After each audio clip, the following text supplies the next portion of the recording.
Assalamu alaykoum wa rahmatullahi wa barakatuh. J'espère que vous allez bien par la grâce d'Allah. Aujourd'hui, je voudrais vous parler d'un hadith qui a fait pleurer de nombreux savants lorsqu'ils l'ont médité. Un hadith qui ne parle pas de Pharaon, il ne parle pas d'Abu Lahab, il ne parle pas des plus grands tyrans de l'histoire, il parle d'hommes qui vivaient parmi les musulmans. Des hommes qui priaient peut-être avec les autres, qui commerçaient avec les autres, qui vivaient comme n'importe quel membre de la communauté. Pourtant, le jour de la résurrection, Allah ne leur parlera pas. Allah ne les regardera pas avec miséricorde. Allah ne les purifiera pas.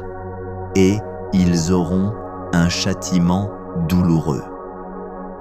Imaginez un instant ce jour. Depuis Adam alayhi salam jusqu'au dernier homme qui vivra sur cette terre. Toute l'humanité sera rassemblée. Les montagnes disparaîtront. Les mers seront bouleversées. Le soleil sera rapproché. Les gens transpireront selon leurs œuvres. Certains auront la sueur jusqu'aux chevilles. D'autres jusqu'aux genoux, d'autres jusqu'à la poitrine, et certains seront complètement submergés par leur sueur. Ce sera un jour où personne ne pensera à sa richesse, personne ne pensera à sa maison, personne ne pensera à son travail, même les parents oublieront leurs enfants. Même les enfants oublieront leurs parents. Chaque âme dira seulement « Moi, moi, moi », car chacun cherchera à sauver son propre destin.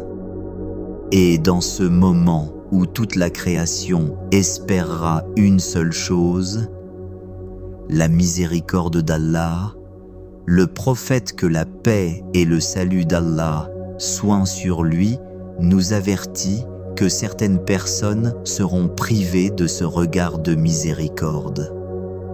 Mes frères et mes sœurs, écoutons les paroles du messager d'Allah, que la paix et le salut d'Allah soient sur lui. Le prophète que la paix et le salut d'Allah soient sur lui a dit: il y a 3 personnes auxquelles Allah ne parlera pas le jour de la résurrection, qu'il ne regardera pas, qu'il ne purifiera pas, et elles auront un châtiment douloureux.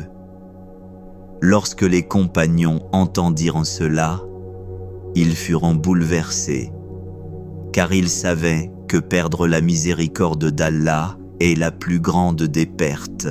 Puis le prophète, que la paix et le salut d'Allah soient sur lui, mentionna ces 3 catégories. Le premier, un homme qui laisse traîner son vêtement par orgueil. Le deuxième, un homme qui rappelle constamment aux autres les bienfaits qu'il leur a accordés. Et c'est exactement cette maladie qui a détruit Iblis.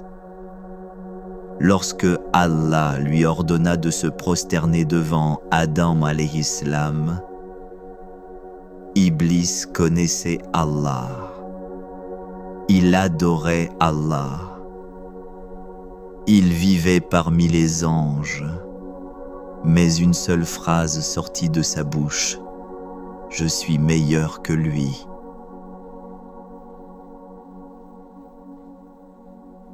Seulement quelques mots, mais ces quelques mots furent la cause de sa malédiction jusqu'au jour du jugement. Pourquoi? Parce que l'orgueil ferme le cœur. Lorsqu'une personne devient orgueilleuse, elle n'accepte plus les... Mais ils oublient une chose essentielle. Le regard des hommes ne sauvera personne le jour du jugement. Le seul regard qui comptera sera celui d'Allah. Et si Allah détourne son regard de toi, qui pourra encore t'aider? Voilà pourquoi les compagnons étaient ainsi humbles. Omar ibn al-Khattab radiyallahu anhu, malgré sa puissance, marchait dans les rues avec simplicité. Abu Bakr radiyallahu anhu, malgré son immense rang, aidait les pauvres discrètement. Ils avaient compris que la vraie grandeur ne se trouve pas dans les vêtements, mais dans l'humilité du cœur. Mes frères et mes sœurs, réfléchissez quelques instants. Pourquoi le prophète, que la paix et le salut d'Allah soient sur lui, a-t-il choisi de citer cet homme en premier? Pourquoi n'a-t-il pas commencé par le commerçant qui ment? Pourquoi n'a-t-il pas commencé par celui qui rappelle sans cesse ses bienfaits? Parce que l'orgueil est une maladie qui ouvre la porte à tous les autres péchés. Lorsque le cœur devient orgueilleux, il commence à aimer les regards des gens plus que le regard d'Allah. Il commence à rechercher les compliments. Il commence à vivre pour son image. Et petit à petit, la sincérité disparaît. C'est exactement ce qui est arrivé à Qaroun. Allah lui avait accordé des richesses immenses. Les savants disent que les clés de ces trésors étaient si nombreuses qu'un groupe d'hommes très forts avait du mal à les porter. Imaginez cette richesse. Aujourd'hui encore, les hommes les plus riches du monde ne possèdent peut-être pas ce que Qaroun possédait. Mais lorsqu'on lui rappela qu'Allah était celui qui lui avait tout donné, il répondit avec arrogance: « Tout cela m'a été donné grâce à mon savoir. » Une seule phrase. Il oublia celui qui lui avait donné l'intelligence, celui qui lui avait donné la santé, celui qui lui avait donné la vie. Alors Allah fit disparaître Qaroun avec sa maison et tous ses trésors. Le Coran nous dit que la terre l'engloutit et personne ne put le sauver. Subhanallah. Regardez comme l'orgueil peut aveugler un homme. Il croyait posséder la terre, mais en une seconde, la terre l'a englouti. Mes frères et mes sœurs, aujourd'hui, l'orgueil ne ressemble plus forcément à celui des anciens. Il est devenu plus discret, plus dangereux. Certaines personnes montrent chacune de leurs réussites uniquement pour impressionner. D'autres regardent les pauvres avec mépris. D'autres pensent être meilleurs parce qu'ils connaissent davantage de science. Même dans les mosquées, même parmi ceux qui pratiquent, Shaitan essaie d'introduire cette maladie. Le prophète, que la paix et le salut d'Allah soient sur lui, nous a pourtant avertis avec une parole qui fait trembler le cœur. Il a dit: « N'entrera pas au paradis celui qui a dans son cœur le poids d'un atome d'orgueil. » Les compagnons furent étonnés. Ils demandèrent: « Ô messager d'Allah, l'un de nous aime porter de beaux vêtements et de belles sandales. Est-ce que de l'orgueil ?» Le prophète, que la paix et le salut d'Allah soient sur lui, répondit: « Allah est beau et il aime la beauté. L'orgueil consiste à rejeter la vérité et à mépriser les gens. » Écoutez bien cette définition. L'orgueil, ce n'est pas seulement ce que tu portes, c'est lorsque tu refuses la vérité parce qu'elle blesse ton ego. C'est lorsque tu regardes les autres de haut. C'est lorsque tu crois valoir davantage qu'eux. Voilà pourquoi tant de savants demandaient chaque nuit à Allah de purifier leur cœur, car ils savaient que personne n'est totalement à l'abri. Mes frères et mes sœurs, imaginez maintenant le jour de la résurrection, cet homme qui cherchait toute sa vie à être admiré, qui voulait toujours être le plus élégant, le plus respecté, le plus important, le voilà maintenant debout devant Allah, plus aucun vêtement de luxe, plus aucun titre, plus aucune richesse, plus aucun réseau social, plus aucun applaudissement, seulement lui et son Seigneur. Puis il entend cette terrible réalité. Allah ne le regardera pas avec miséricorde. Quelle perte immense, quel regret éternel. À cet instant, tous les compliments qu'il recevait sur terre ne lui serviront absolument à rien. Les regards des hommes disparaîtront. Mais le regard d'Allah, c'est celui qui l'aura perdu. Voilà pourquoi Umar ibn al-Khattab radiyallahu an disait souvent qu'il craignait plus l'orgueil caché que beaucoup d'autres péchés. Parce que l'orgueil peut entrer dans le cœur sans que l'on s'en rende compte.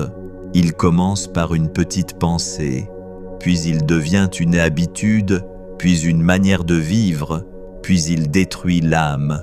Mais le hadith ne s'arrête pas là, car le deuxième homme mentionné par le prophète, que la paix et le salut d'Allah soient sur lui, est tout aussi dangereux. Et son péché est malheureusement devenu très fréquent dans notre époque. Combien de personnes donnent, puis rappellent sans cesse ce qu'elles ont fait? Combien disent « Sans moi tu n'aurais jamais réussi. C'est grâce à moi que tu t'en es sorti. Tu me dois tout. » Ces paroles peuvent sembler normales, mais elles détruisent la récompense des bonnes actions. Et c'est justement ce que nous allons découvrir. Après avoir entendu ce hadith, après avoir médité sur ces trois hommes, il est temps de nous poser une question. Et cette question est peut-être la plus importante de toute notre vie. Si aujourd'hui était mon dernier jour sur cette terre, dans quelle catégorie serais-je? Parce qu'il est très facile d'écouter un rappel. Il est très facile de penser que ce hadith concerne uniquement les autres. Mais les compagnons du prophète, que la paix et le salut d'Allah soient sur lui, n'agissaient pas ainsi. À chaque fois qu'ils entendaient un verset ou un hadith, ils commençaient par se remettre eux-mêmes en question. Ils avaient peur pour leur propre cœur, malgré leur immense foi, malgré leur sacrifice, malgré leur proximité avec le messager d'Allah, que la paix et le salut d'Allah soient sur lui. Aujourd'hui, nous vivons dans un monde où l'orgueil est devenu presque normal. Les gens veulent te montrer qu'ils sont meilleurs, ils veulent être admirés, ils veulent être applaudis, ils veulent que tout le monde parle d'eux. Mais le croyant sincère ne cherche pas les regards des hommes, il cherche uniquement l'agrément d'Allah. Et c'est cela qui fait toute la différence. Mes frères et mes sœurs, si vous avez déjà rappelé un bienfait que vous avez accordé à quelqu'un, demandez pardon à Allah. Si un jour vous avez menti pour gagner quelques pièces de plus, revenez vers Allah. Si votre cœur a été touché par l'orgueil, combattez-le avant qu'il ne grandisse. Car Allah est le très miséricordieux. La porte du repentir est encore ouverte. Tant que votre âme n'a pas atteint votre gorge, Allah accepte le repentir sincère. Ne laissez jamais Shaitan vous faire croire qu'il est trop tard.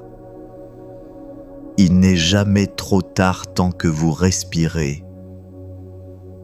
Peut-être qu'Allah vous a permis d'écouter cette vidéo aujourd'hui parce qu'il veut votre retour. Peut-être que ce rappel est une miséricorde. Peut-être qu'il est un avertissement avant qu'il ne soit trop tard. Alors ne repoussez pas votre repentir à demain, car combien de personnes se sont couchées hier soir en pensant se réveiller aujourd'hui et ne se sont jamais réveillées? Combien avaient encore des projets, des rêves, des rendez-vous, mais leur heure était déjà écrite. Mes frères et mes sœurs, le jour du jugement approche.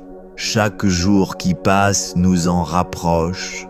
Et le plus grand succès ne sera pas d'avoir été célèbre, ni d'avoir été riche, ni d'avoir été puissant. Le véritable succès sera d'entendre Allah dire « Entre au paradis par ma miséricorde ». Voilà la réussite, voilà la victoire éternelle. Qu'Allah purifie nos cœurs de l'orgueil. Qu'Allah fasse de nous des serviteurs sincères. Qu'Allah nous protège du mensonge. Qu'Allah accepte notre repentir. Qu'Allah nous regarde avec sa miséricorde le jour où nous aurons le plus besoin de lui. Et qu'il nous réunisse avec notre prophète Muhammad, que la paix et le salut d'Allah soient sur lui dans les plus hauts degrés du paradis. Amin ya Rabbal Alamin. Si ce rappel a touché votre cœur, partagez-le avec une personne que vous aimez. Car le prophète, que la paix et le salut d'Allah soient sur lui, a dit que celui qui guide vers un bien obtient une récompense semblable à celle de celui qui l'accomplit. Qu'Allah vous récompense. Assalamu alaikum wa rahmatullahi wa barakatuh.